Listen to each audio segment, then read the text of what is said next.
बिस्मिल्लाहिर्रहमानिर्रहीम। अस्सलाम वालेकुम। कैसे हैं आप सब? दुआ है कि आप सब शादबाद रहें, जहाँ रहें खुशबाश रहें। अल्हम्दुलिल्लाह हम भी ठीक हैं। और आप सब बताइएगा, आप सब कैसे हैं, कैसे गुजर रहे हैं आप सब के दिन? गर्मियाँ बहुत शदीद हो गई हैं। सब ही अपना बहुत ज़्यादा ख्याल रखें और पानी वगैरह का ज़्यादा इंटेक करें, ज़्यादा पानी कंज्यूम करें ताकि ड्राइनेस नहीं हो।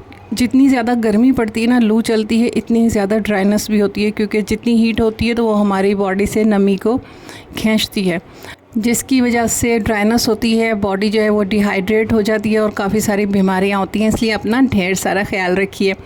तो आज मुझे भी बाहर जाना था, लेकिन ये शाम का टाइम है तो मैंने जो रात का खाना है ना, डिनर, उसकी तैयारी कर ली है। बिरयानी बना ली थी। उसके बाद मैं आप लोगों को लेकर चलूँगी वही एक बहुत अच्छी बचत वाली जो शॉप है। वैसे तो $1 शॉप्स आपने काफ़ी देखी होंगी, लेकिन हर शॉप पे मैंने देखा है कि हर शॉप पे जो है ना ज़्यादा अच्छा सामान नहीं मिलता। लेकिन अगर आपके इलाके में $1 शॉप ज़्यादा है ना, तो पहले सारी डॉलर शॉप्स का विज़िट कीजिए कि कहाँ ज़्यादा अच्छा सामान मिलता है, तो फिर वहाँ से जो है ना आपने सामान लेना है।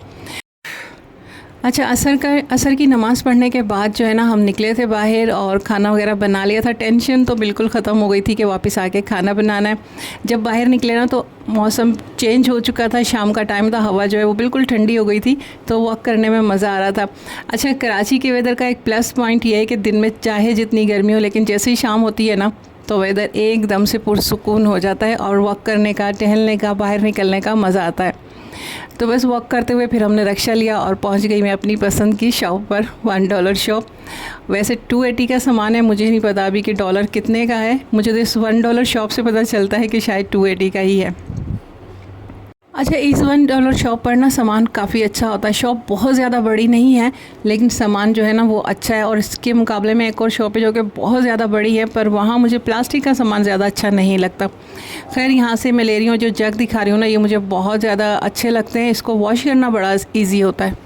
तो पानी की बॉटल से ज़्यादा ना मैं इस तरह की जो जग होते हैं ना उन्हें लेना ज़्यादा पसंद करती हूँ, ताकि इन्हें आराम से वॉश भी कर लिया जाए और फ्रिज में भी रख दिया जाए।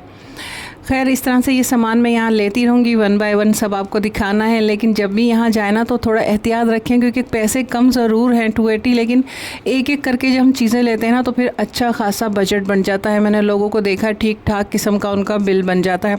मेरे पास वॉलेट में ना चाहे कितने भी पैसे हों, लेकिन मुझे मालूम होता है कि मुझे किस जगह से कितनी चीज़ लेनी है, तो मैं उसी के हिसाब से जो है ना चलती हूँ। कभी भी मैं एक्स्ट्रा चीज़ें लेने की कोशिश नहीं करती। होता है कभी कभार कोई चीज़ बहुत ज़्यादा पसंद आ जाए तो वो ले लेती हूँ, अदरवाइज़ मैं अपने ऊपर ये पूरा कंट्रोल रखती हूँ कि मेरे वॉलेट में पैसे चाहे कितने हों, लेकिन चीज़ें मुझे बहुत ज़्यादा नहीं लेनी है, सिर्फ ज़रूरत का ही सामान लेना है। क्योंकि ज़ाहिर है सारा घर का ख़र्चा वगैरह चलाना होता है, तो हमें पता होता है कि कितना हमारा बजट है। पर हाँ, कुछ ऐसे लोग होते हैं जिन्हें अपने ऊपर कंट्रोल नहीं होता है, उन्हें चीज़ें, सामान ज़्यादा अच्छा लगता है ना, तो वो ज़्यादा से ज़्यादा चीज़ें ख़रीद लेते हैं और उनके पैसे ज़्यादा लग जाते हैं और फिर बजट आउट हो जाता है और वो मंथ के एंड में होते हैं बहुत ज़्यादा परेशान। तो फिर बस ऐसे लोगों के लिए एक छोटी सी टिप है कि अपने वॉलेट में इतने ही पैसे रखें जितना सामान चाहिए, उससे ज़्यादा ज़रूरत के एक्स्ट्रा पैसे वो लेकर ही नहीं जाए। जब लेकर नहीं जाएंगे तो फिर ख़र्चा भी ज़्यादा नहीं होगा। तो इस तरह से आहिस्ता आहिस्ता जब वो इस तरह से करेंगे ना तो उन्हें खुद अपने ऊपर कंट्रोल भी हो जाएगा कम कम सामान लेने का। स्टार्ट में ना जब मैंने नई नई शॉपिंग स्टार्ट की थी ना, तो मेरे साथ भी ऐसा ही होता था। जितने भी मेरे वॉलेट में पैसे होते थे ना, मैं सभी खर्च कर देती थी और फिर लास्ट में मंथ के जो है ना मैं बहुत ज़्यादा परेशान हो जाती थी, क्योंकि मुझे सामान बहुत अच्छा लगता था और ज़रूरत की चीज़ें भी होती थी। तो ये भी ले लिया, वो भी ले लिया, और फिर उस वक्त तो लगता था कि चलो खैर है, कोई नहीं, हो जाएगा। लेकिन फिर बाद में ना काफ़ी परेशानी होती थी। तो फिर मैंने खुद ही अपने आप से ये फ़ैसला किया था कि नहीं, अब मैं ना इतने ही पैसे लेकर जाऊँगी जितनी मुझे ज़रूरत है, बल्कि ज़रूरत से भी कम पैसे लेकर जाती थी। और फिर उससे मुझे फ़ायदा क्या हुआ पता है? मुझे ये फ़ायदा हुआ कि मुझे उस चीज़ की ना आदत पड़ गई।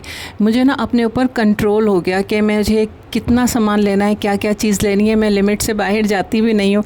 इवन कि अब मेरे साथ बच्चे भी होते हैं ना, वो कहते हैं मम्मा ये ले लें, ये देखें कितना अच्छा लग रहा है, ये ले लेते हैं। मैंने मना करती हूँ, नहीं अभी मुझे ज़रूरत नहीं है, बाद में ले लूँगी। तो इस तरह से अब मुझे, जो मैंने वो अपनी एक आदत बनाई थी ना, ज़रूरत से भी कम पैसे लेके जाती थी और कम ही फिर सामान आता था, तो उस चीज़ की मुझे आदत पड़ गई। और अब मैं बहुत ज़्यादा, अब मेरे वॉलेट में चाहे जितने भी पैसे हों, लेकिन मैं सामान बहुत ज़्यादा एक्स्ट्रा नहीं ख़रीदती। हाँ, कभी कोई चीज़ बहुत ज़्यादा अच्छी लग गई और वो ज़रूरत की भी हुई, तब वो मैं ले लेती हूँ, वो भी अगर बच्चों ने भी मुझे प्रेशराइज़ किया तब। तो ये एक अच्छी चीज़ है। अगर आपको आदत डालनी है कि आपका वॉलेट जो है वो पैसों से भरा रहे, तो स्टार्ट में जो है ना आप जब भी मार्केट जाए ना ज़रूरत से भी कम पैसे लेकर आएँ। तो बस यहाँ कुछ मैंने अपनी ज़रूरत का सामान लिया था और उसके बाद घर आ गए। घर आके जो है फिर हमने फ्रेश हुए और फिर खाना खाया।